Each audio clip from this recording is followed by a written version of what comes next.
De Davi para com o filho de Jonatas. Glória a Deus. Segundo Samuel capítulo 9, verso 1. Está escrito assim, amados, ó.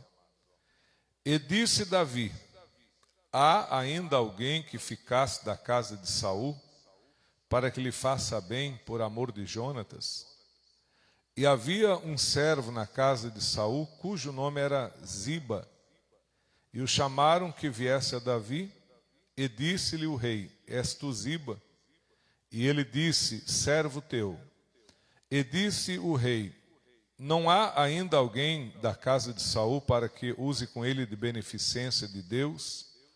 Então disse Ziba ao rei: ainda há um filho de Jonatas, aleijado de ambos os pés. E disse-lhe o rei: onde está?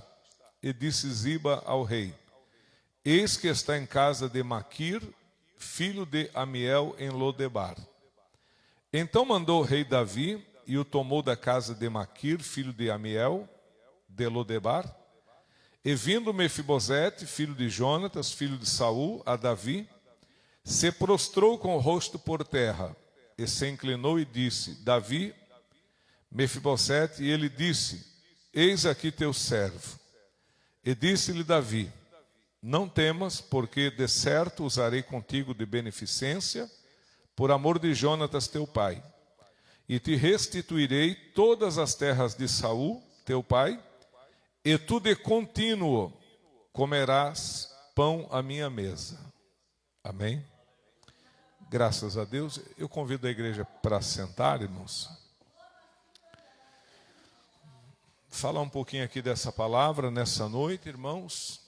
Aqui tem algumas coisas que é bom a gente recordar.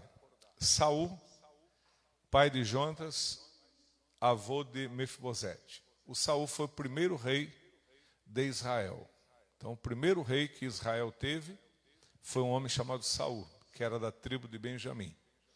Até então, Israel, ele tinha os juízes. Então, toda a pendência, toda a causa civil, religiosa, tudo aquilo que dizia respeito à nação de Israel era resolvido pelos juízes. Inclusive, nós temos na Bíblia um livro com o título Juízes, que conta a história de 300 anos de Israel. Então, Deus levantava um juiz, libertava Israel, depois aquele juiz morria, Israel fracassava, Deus levantava outro, de maneira que nós temos no livro de Juízes 300 anos de história. E grande parte desses 300 anos da história de Israel, contado no livro de Juízes, Israel está no cativeiro. Uma hora na mão do midianita, outra hora na mão de outra nação, sofrendo. Então, chegou um tempo, irmãos, que a nação quis uma mudança política. Então, em vez de ter um juiz, eles queriam também, como todas as nações ao redor, elas tinham um rei. E Israel pediu que fosse levantado um rei para que governasse, reinasse sobre Israel, porque todas as nações vizinhas eram administradas pelo rei. Isso pareceu triste aos ouvidos de Samuel, só que Deus disse assim: Samuel, não fique triste, porque eles não estão te rejeitando, estão rejeitando a mim. Mas como pediram um rei, darei um. E aí Deus deu Saul. Os 2 anos de Saul, irmãos, os primeiros 2 anos de Saul foi uma bênção. Homem humilde, fazia tudo direitinho. Depois de 2 anos para frente, o Saul, ele começou a cometer um grande erro. Ele obedecia pela metade, sabe? Então, chegou uma hora que Deus rejeitou Saul. Veio o fracasso do reinado de Saul. Saul perdeu a guerra para os filisteus mataram Saul, mataram Jonatas, o exército de Israel, quem não morreu teve que fugir, e posteriormente Davi, ele é coroado rei e ele passa a reinar. E da descendência de Saul havia esse homem, Mefibosete, que era filho de Jonatas, só que esse rapaz, irmão, ele tinha um problema. Ele era aleijado de ambos os pés. Ele não nasceu assim. Mas quando houve a guerra, que os filisteus derrotaram Israel. As notícias chegaram em Jerusalém da guerra perdida, então houve um grande alvoroço ali, e a mulher que cuidava dele foi fugindo da guerra, pegou o menino, ele tinha 5 anos na época, e a uma certa altura aconteceu um acidente, ela derrubou ele quebrou os pés, e naquela época os irmãos sabem que não tinha o serviço de ortopedista que tem hoje.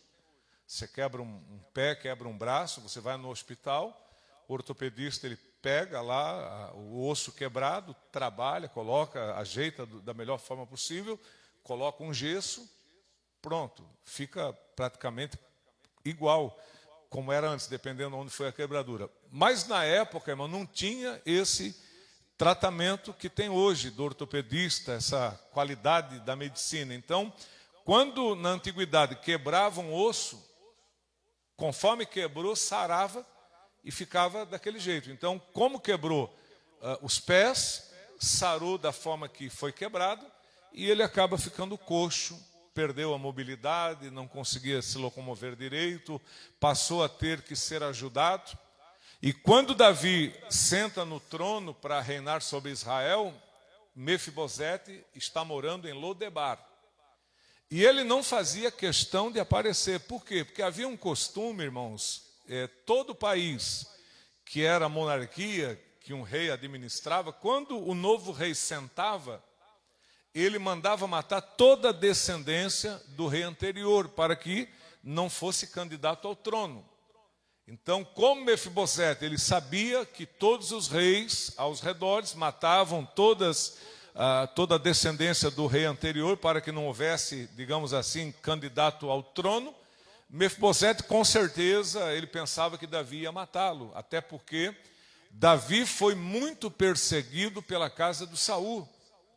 Por longos anos, Saul perseguiu Davi. Por muitos e muitos anos, Saul gastou tempo, gastou dinheiro, logística, preparando um grande exército para perseguir Davi. Gastou tempo, energia, deixou de fazer coisas boas porque estava, aquela paranoia de ter que matar Davi por causa da inveja. Então, Mefibosete, com certeza, ele tinha medo de chegar ao conhecimento de Davi, que ele estava vivo, pois pensava, sabendo que sou descendência de Saul, herdeiro do trono, pode querer me matar. Mas Davi não queria matar ninguém. Amém? Fazendo aqui uma comparação, é igual nós com o nosso Deus. Quantas pessoas que têm medo de Deus? Medo, fogem de Deus, se escondem de Deus, quando na verdade Deus ele quer só o nosso bem.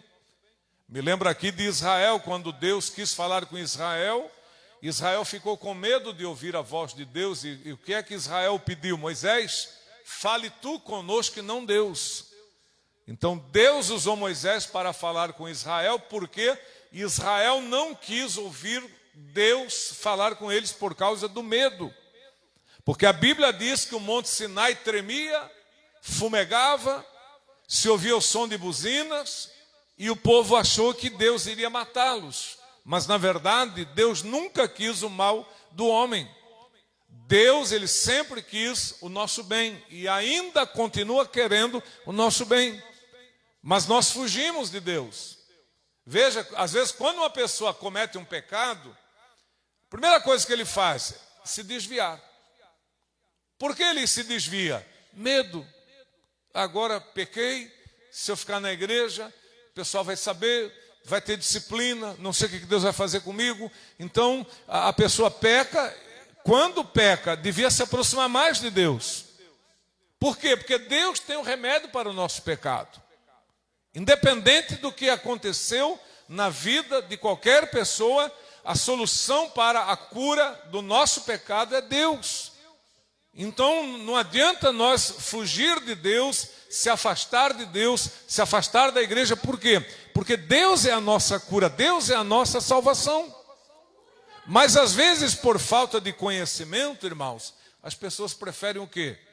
Se esconder de Deus. Aliás, isso é do princípio, né? Lembra quando Adão e Eva pecaram? Deus aparecia todos os dias no Éden na viração do dia. Olha o privilégio. Todos os dias, imagine, irmão, Deus, irmão, ocupadíssimo. Deus com tanta coisa, irmão, porque o Senhor não é apenas o Senhor da terra, Ele é o Senhor do universo. Deus, Ele não é apenas o Deus da terra, Ele é o Deus do universo.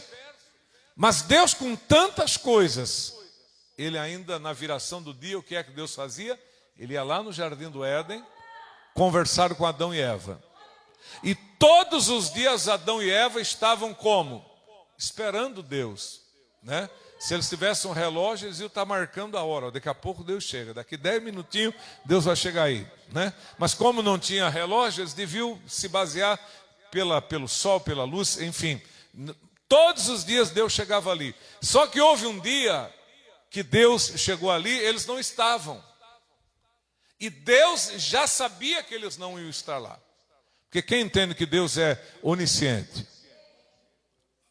Deus já sabe. Deus disse, hoje eu vou lá no Éden, e chegando lá eu não vou encontrar eles, porque eles vão estar fora do lugar onde me espero, vão estar escondidos. Deus já sabia. Só que, irmãos, Deus fez de conta que não sabia de nada. Deus chegou ali no jardim do Éden, olhou o lugar vazio, e aí Deus disse assim, Adão, onde tu estás? Será que Deus não sabia onde Adão estava? Sabia, mas ele pergunta, Adão, onde tu estás? Isso é dar uma oportunidade para a pessoa falar, para a pessoa se aproximar, para a pessoa, né, ter uma oportunidade de dialogar com Deus. Adão, onde é que você está? Aí o Adão diz, estou aqui, Senhor. Ouvi a tua voz e me escondi, porque eu tive medo, porque estamos nus. E aí Deus diz, Adão, mas quem foi que falou para você que você está nu? Ah, Senhor, a mulher que tu me deu, comeu do fruto, e deu para mim comer, nós comemos, e agora a coisa está difícil, a gente percebeu que estava nu e por vergonha nos escondemos. Mas o que é que Deus faz? Gênesis capítulo 3, versículo 21. Deus veste o homem. Se a nudez é causa de vergonha, se a nudez é causa de afastar o homem de Deus, se o homem se acha indigno, incapaz de estar diante de um Deus santo e maravilhoso, porque está nu, então o que é que Deus vai fazer? Deus vai vestir o homem. E em Gênesis 3, versículo 21, a Bíblia diz que o Senhor vestiu Adão e Eva. Está aqui no capítulo 3 de Gênesis, e o versículo de número 21, todos digam graças a Deus. E fez o Senhor Deus a Adão e a sua mulher túnicas de peles. Onde é que estava essa pele? Deus comprou num bazar, irmão. Tinha uma loja lá, alguém que vendia. Deus matou algum animal. Olha, alguém teve que morrer para Adão e Eva serem vestidos. Essas peles não apareceram como um toque de mágica. Essas peles, elas foram tiradas de algum animal que foi morto para que a pele servisse de vestido para Adão e Eva. Por quê? Porque eles estavam envergonhados, eles estavam afastados de Deus, então Deus entendeu que precisava vesti-los para remover a vergonha da nudez e para que eles pudessem se apresentar a Deus. Então Deus os vestiu. Mas de lá para cá, o homem sempre vai se afastando de Deus. Uma hora é nudez, outra hora é droga, outra hora é bebida, outra hora é prostituição, outra hora são crimes hediondos, verdadeiras tragédias que acontecem na terra, e cada vez o homem vai se afastando de Deus. De maneira que o lugar que o homem deveria ocupar na criação, às vezes está desocupado. Porque Deus, irmãos, Ele fez a criação e nós somos, por Deus, criados para ocupar o nosso espaço e o nosso lugar na criação. Mas quando o homem se submete à escravidão do pecado, aquele lugar que o homem deveria ocupar fica desocupado. Deus nos criou para dominar. Lembra que Deus disse que o homem iria dominar sobre a terra, sobre os animais, o homem iria dominar sobre tudo. Mas o homem criado para dominar, hoje está dominado. afastado de Deus. E Deus continua chamando. Só que hoje Ele não chama pelo Adão. Ele chama por nós. Perguntando onde é que nós estamos. Perguntando o que é que nós estamos fazendo da nossa vida. Perguntando quais têm sido as nossas escolhas. Perguntando aonde nós estamos. Deus, Ele está nos chamando, meus irmãos. Então nós não temos por que fugir de Deus. Devemos confiar em Deus. Amém, meus irmãos? Quantos confiam que Deus tem a cura para você? Diga glória a Deus. Então Mefibosete estava escondido. Havia fugido para Lodebar. Alguém querendo dar um brilho na pregação disse que Lodebar era um lugar paupérrimo, pobríssimo, que não tinha nada naquela terra. Irmão, eu não vejo isso na Bíblia. Aliás, um dos homens que era de Lodebar, quando ele veio ao encontro de Davi, após Davi ser restaurado ao trono, ele trouxe abundância de comida de Lodebar. Então essa pobreza que muitos fazem para dar brilho na mensagem, na verdade não existe. Lodebar era uma cidade pequena, talvez não tinha muita importância comercial, mas dizer que Lodebar era lá na Quiçaça, onde Judas perdeu a bota, aí também não, né? Ele estava na casa de Maquir, porque Maquir abriu as portas da casa dele, talvez em consideração a Saul, a Jonatas, e estava lá hospedado na casa de Maquir. Mas quando Davi descobriu que ele estava vivo, Davi mandou chamá-lo, trazê-lo para perto de Davi. E foram buscar Mefibosete. E ele veio, talvez preocupado, com medo, mas quando ele chega diante de Davi, a primeira coisa que Davi diz a ele foi o seguinte: não tenha medo, Mefibosete. Eu vou usar contigo de bondade, de beneficência, por amor a Jonatas. Eu te chamei, não é para te prejudicar, para te matar, para te perseguir. Eu te chamei de onde você estava para usar contigo de bondade, por amor a Jonatas. Então veja que Mefibosete, ele caiu na graça de Davi, não por mérito dele, mas pelo mérito de Jonatas. Igualmente nós caímos na graça de Deus, não é pelo nosso próprio mérito, mas é por aquilo que Jesus fez por nós. Quando Deus olha para mim, Deus vê o sacrifício de Cristo pela minha salvação. Quando Deus olha para os irmãos, Deus reconhece o esforço de Jesus Cristo para nos salvar, meus irmãos. Então nós somos aceitos por Deus, por quê? Por causa do sacrifício de Cristo. Mefibosete não conhecia Davi. Davi não conhecia Mefibosete. Mefibosete era um inválido. Inclusive eu não li um versículo abaixo, ele diz: o que é que teu servo fez para que tu olhes para mim, pois eu não passo de um cão morto? Veja que ele não tinha autoestima, ele se comparava a um cão morto, sem valor. Mas Davi mandou chamá-lo, não porque Mefibosete tivesse valor, não porque Mefibosete tivesse mérito próprio, né, justiça própria, mas ele estaria sendo recepcionado e recebido no palácio por amor de Jonatas. Porque Jonatas era amigo de Davi. Jonatas era parceiro de Davi. Então essa aceitação de Mefibosete não era mérito de Mefibosete, mas era o que o pai dele, anos atrás, havia feito em favor de Davi.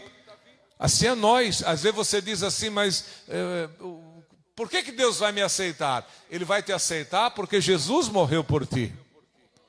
Por que Deus vai me salvar? Ele vai te salvar porque Jesus Cristo derramou o seu sangue pela salvação das nossas almas. Por que Deus vai me abençoar? Ele vai te abençoar porque Jesus tomou sobre si as nossas enfermidades. Pelas pisaduras dele, nós somos sarados, irmãos.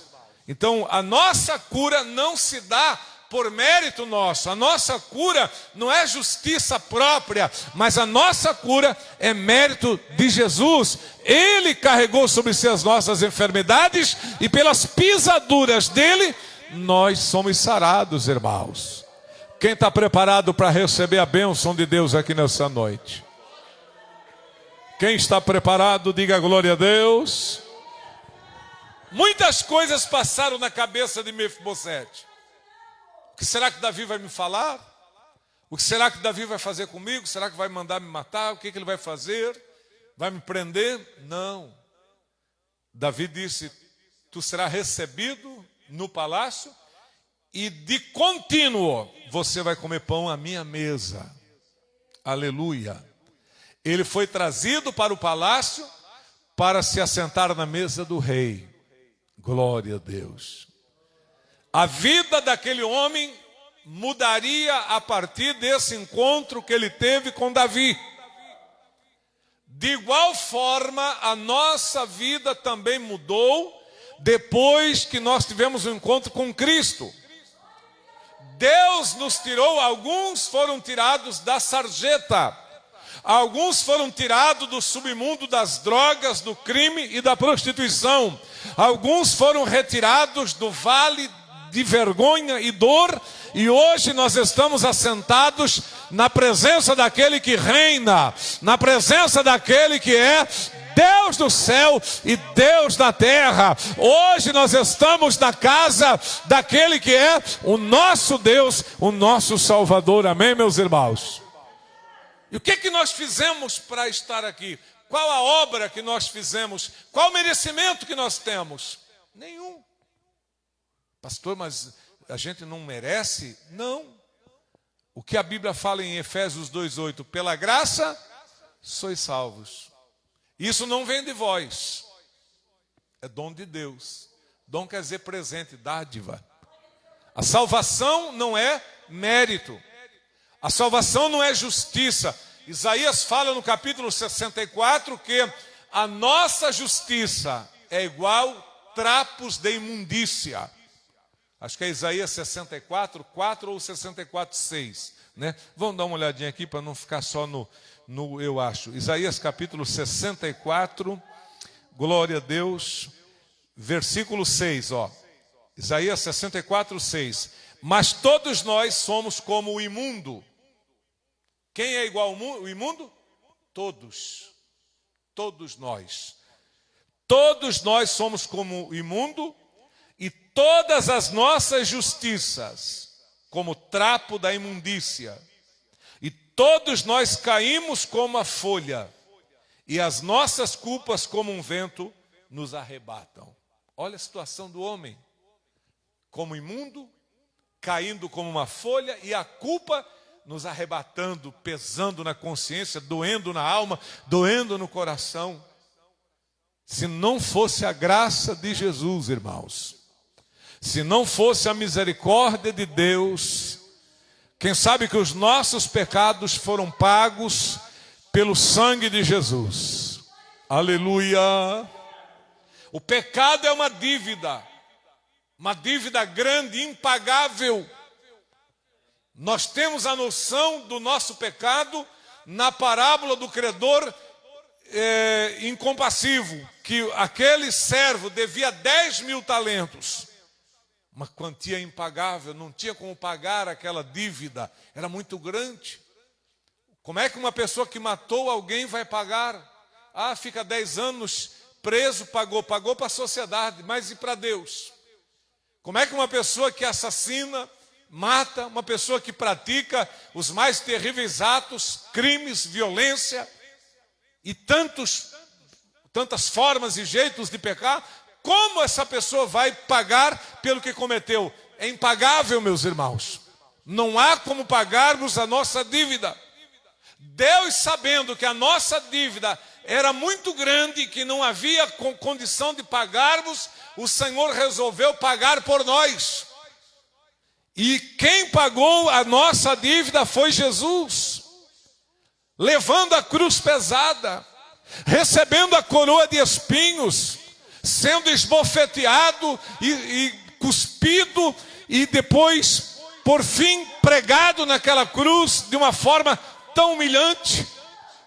Hoje, quando você vê um Cristo crucificado que foi produzido pela mão do artista, geralmente você vê o Cristo da cruz produzido pela mão do artista com um pano cobrindo a nudez. Só que os crucificados não eram crucificados com roupas. Os crucificados, eles iam para a cruz completamente nus. Pense a humilhação, uma pessoa nua, banhada de sangue, agonizando até a morte. Foi isso que aconteceu com o nosso Jesus.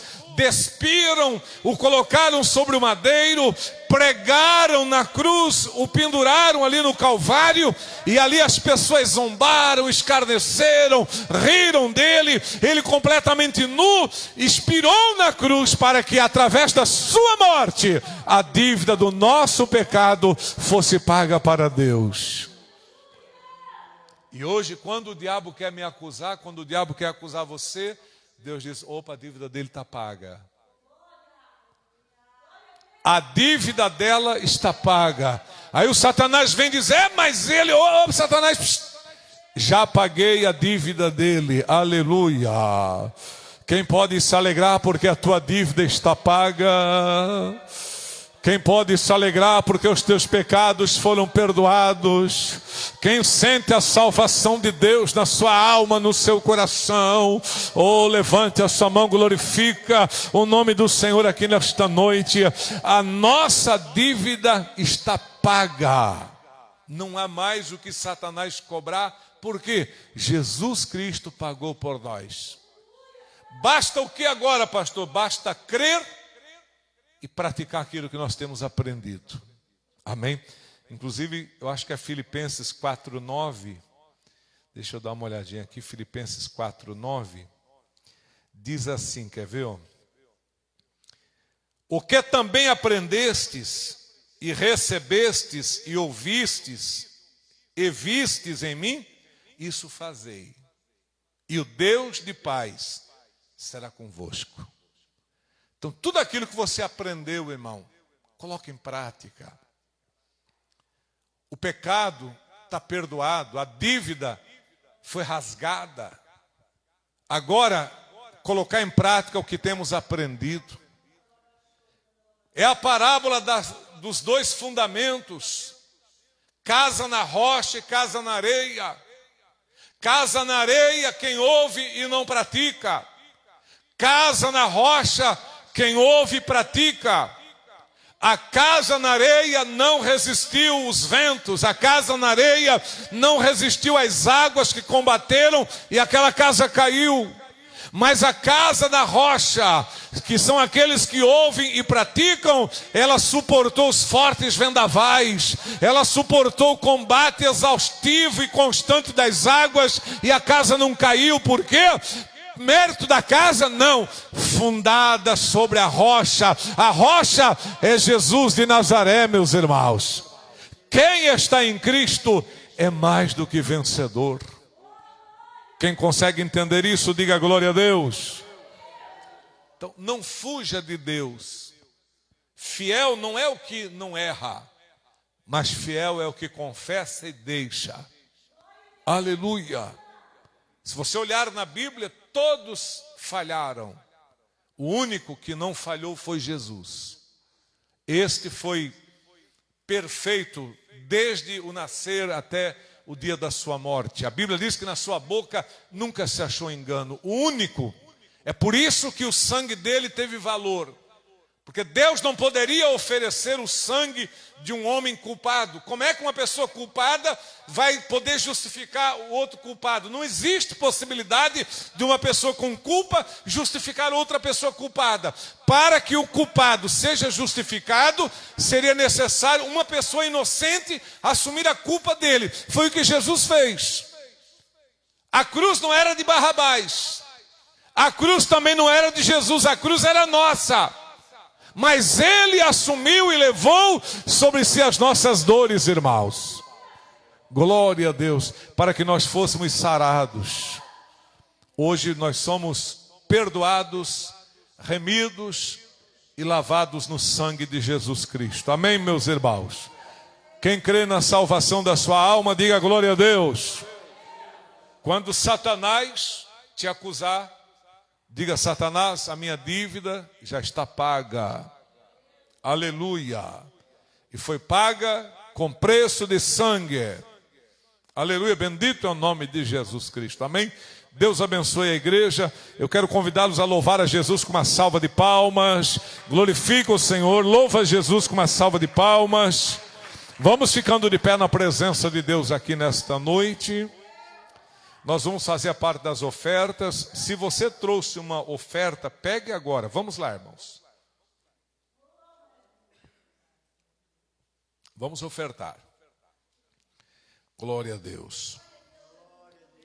Quem oferta com alegria, lá no céu brilhará. É um corinho que a gente canta, né? Então, se você ofertar com alegria, com certeza Deus vai receber a tua oferta e vai te abençoar em nome de Jesus. Se